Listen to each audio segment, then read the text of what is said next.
There's another thing that just came out. Very interesting. Did you see the top 10 worst states to live in? I don't need to see it. I go on and say it because I could just guess. Do you want to guess a couple of the states? Do you want to try?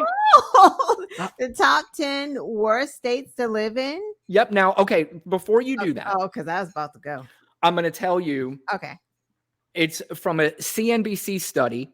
Okay. They found the 10 worst states to live in. Now, there is 10 different factors that they added into this equation to come up with. They didn't just pick 10 states. Okay. They came up with an equation. There's 10 of them. I'm going to tell you the 10 equations that they came up with to come up with this final number. Okay. So, and by the way, I'm doing this in order in the way it was weighted. So, number one, it was weighted the highest to number 10 being the lowest. Okay. Number one is workforce. Okay. Yep. Number two is infrastructure. Okay. Number three is the economy.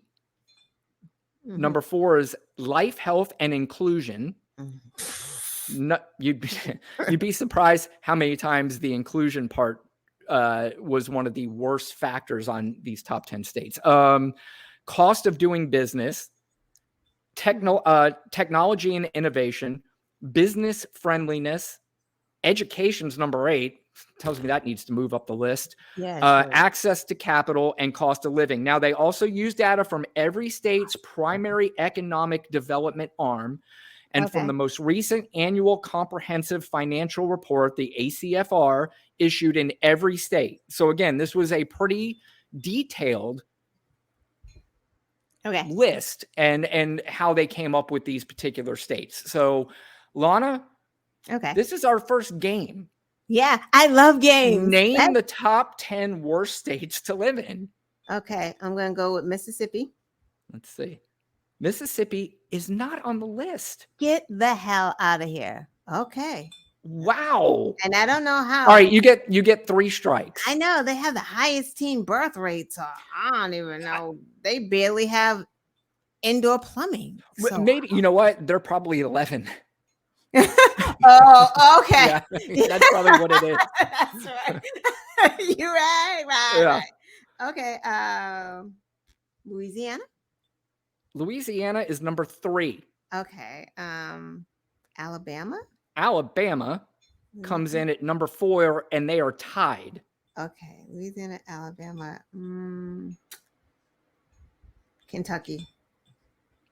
Kentucky is not on the list. That's strike number 2. It's got to be down there in 14 or something. It's 12, yeah. Hold on.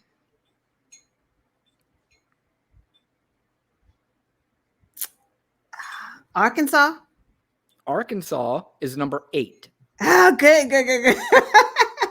Arkansas. Did I say Tennessee? You did not say Tennessee.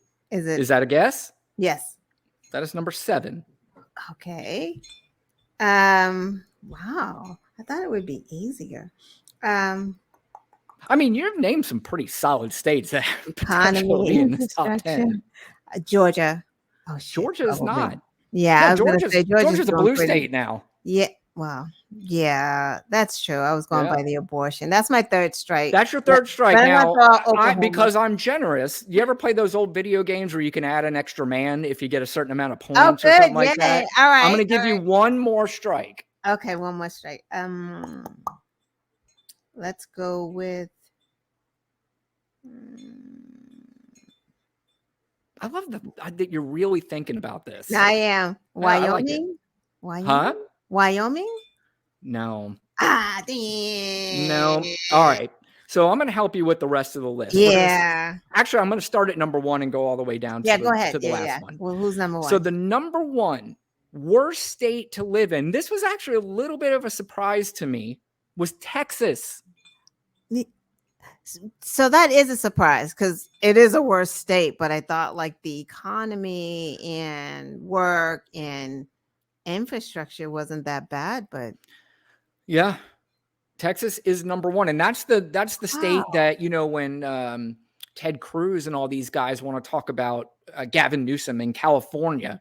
They're saying, everybody's moving to Texas now. Oh, hell no. They can't Yeah, even keep their grid on. So I guess that makes sense. Yeah. So, okay. Number 2, Oklahoma. Yeah, that makes sense. You got number 3, Louisiana. 4 was Alabama, tied with South Carolina. South Carolina. Yeah. You had to think of something with South in it. Yeah. Number 5 was Missouri.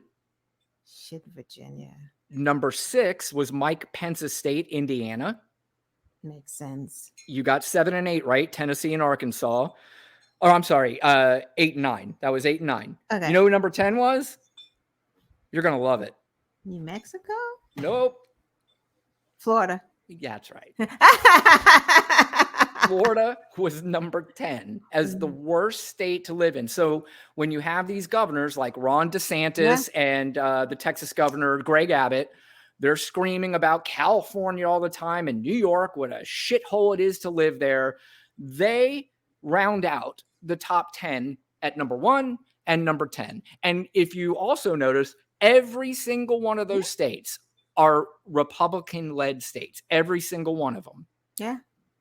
Well, it's unbelievable. Just ranking the worst states, the highest pregnancy, the lowest education, the worst healthcare.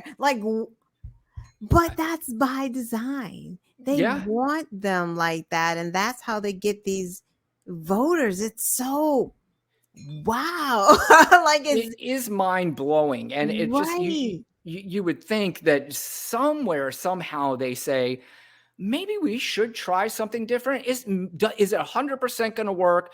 Does the Democratic Party have all the answers to everything? They don't. But part of that, I think they do have the right answers in so many different ways, but you can only do so much based on how Congress is. But, and I've heard you talk about this on your show a lot. You like to talk a little bit about how it's not just important to get involved in these national races. It's very important to get involved in these local races. Right. We've talked about this on my podcast. You're running for your local city council too, aren't you? Yeah.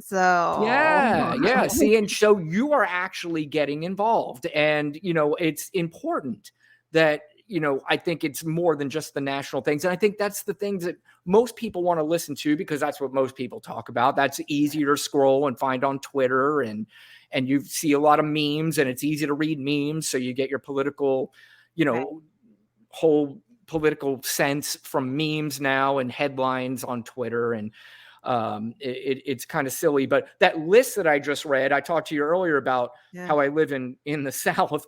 It sounded to me like the top 10 college football teams too, the way I read that list. So they'd have something to be proud of there.